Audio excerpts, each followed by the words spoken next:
Good evening दोस्तों।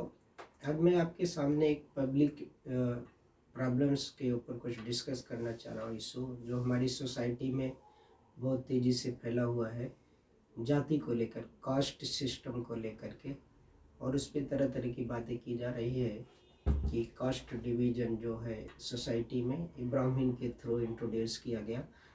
तो उस पर हम थोड़ा सा बात करना चाहते हैं कि हम अगर हिस्ट्री में जाएं, कास्ट सिस्टम को लेके देखें, इंडस वैली सिविलाइजेशन के और पीछे अगर हम जाते हैं तो हम देखते हैं कि तभी कोई कास्ट सिस्टम नहीं था। ह्यूमन जो फॉरेस्ट में रहता था, क्यू में रहता था, गुफाओं पे रहता था।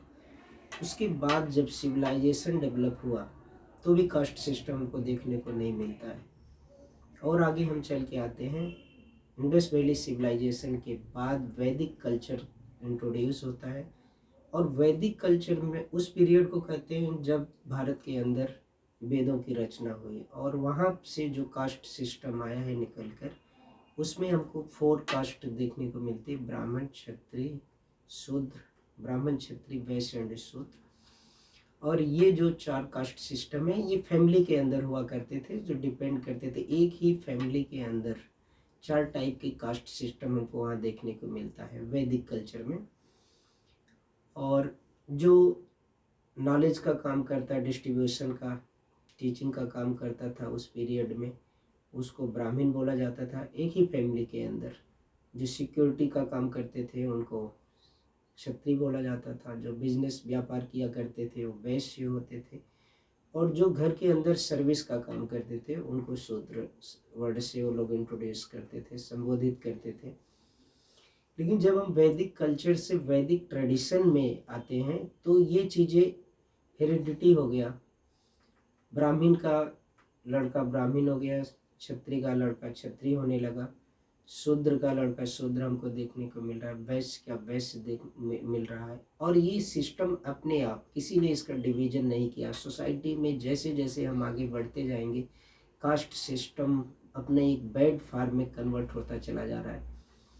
हम देखते हैं कि जब एक पीरियड ऐसा आएगा कि जब कोई भी किंग नहीं है, और उस समय पूरी व्यवस्था अरेंजमेंट देखना एक विलेज के ऊपर डिपेंड हो जाती है, तो लोग एक स्ट्रिक्ट रूल बनाते हैं कि जो हमारे विलेज के रूल्स को फॉलो नहीं करते उनको हम अपने गांव से बाहर कर देंगे।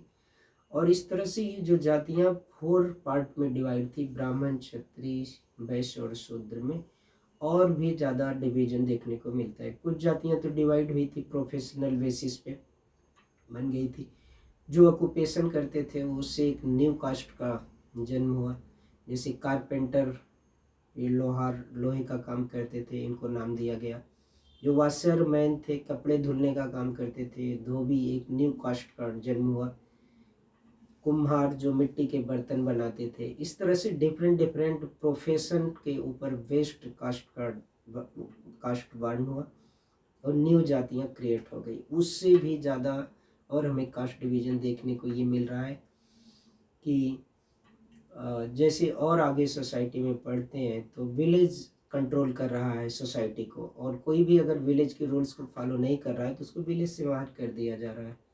विलेज से बाहर करने के बाद वो एक नई कास्ट बना ले रहा है, कह रहा हम तुम्हारी सोसाइटी से बाहर होकर के एक नया कास्ट बना करके, एक नई जाति बना करके वो अपनी फैमिली को आगे बढ़ा रहा है। और इस तरह से इंडिया में हमको देखने को मिलता है कि वर्ल्ड में अगर सबसे ज़्यादा कास्ट कहीं देखने को मिलेगा तो इंडिया के अंदर आपको नहीं मिलेगा। और इसके लिए कोई रिस्पॉन्सिबल नहीं है। ये हमारी सोसाइटी का एक बिगड़ा हुआ रूप है। जो लोग ये मान रहे हैं कि ब्राह्मण ने कास्ट डिवीजन किया, ये इट इज़ वेरी रॉन्ग। ब्राह्मण ने कास्ट डिवीजन नहीं किया। कास्ट डिवीजन फैमिली से अपने आप सोसाइटी में आया, सोसाइटी में और एक बैड फॉर्म में कन्वर्ट होते होते ऑटोमेटिक कास्ट के डिवीजन होते चले गए। और आज हम अगर देखें तो मेनी लॉ कास्ट इंडिया के अंदर पाए जा रहे हैं।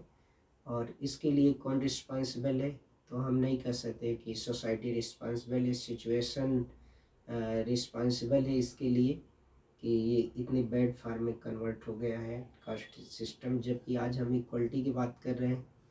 इक्वलिटी की बात अगर हम कर रहे हैं तो यहाँ पे कास्ट सिस्टम को ही ख़त्म कर देना चाहिए, और गवर्नमेंट को चाहिए कि नो कास्ट नो रिजर्वेशन।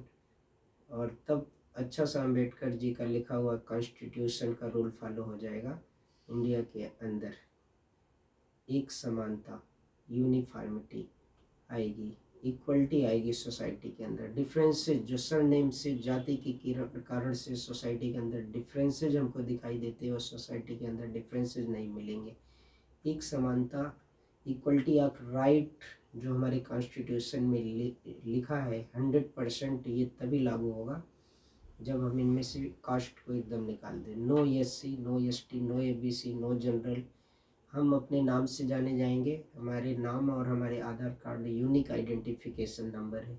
कोई ज़रूरत नहीं है कि हम कास्ट सोसाइटी के अंदर इंट्रोड्यूस करें। Thank you.